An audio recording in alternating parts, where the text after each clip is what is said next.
Ito ay rated SPG, striktong patnubay at gabay ng magulang ang kailangan. Galit na galit nga sila Marsing noong malaman na nakatira sa bahay nila si Rhoda. Agad nila itong pupuntahan para palayasin.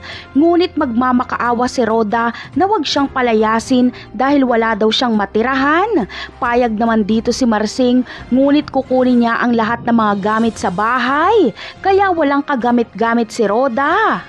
Sa kabilang banda naman ay alam ni Camille na may ginagawang masama si David. Nagawa kasi siyang sampalin ni David, wag lang makita ang kanyang cellphone. Kaya mag-iimbestiga si Camille at pasikreto niyang pakikialaman ang cellphone ni David kapag tulog na ito. At kapag makakuha si Camille ng impormasyon ay saka siya magsusumbong sa mga magulang ni David.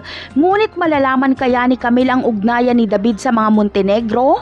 Ang sagot ay oo, dahil mababasa niya ang mga text ni Olga sa cellphone ni David.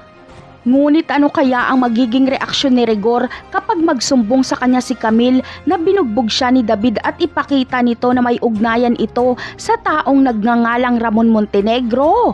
Siguradong gulat na gulat si Rigor at siya mismo ang mag-iimbestiga. Sa pagkakaalam niya kasi ay patay na si Ramon. Napakarami pa nating dapat abangan sa mga susunod na episode ng Batang Quiapo. Paalam!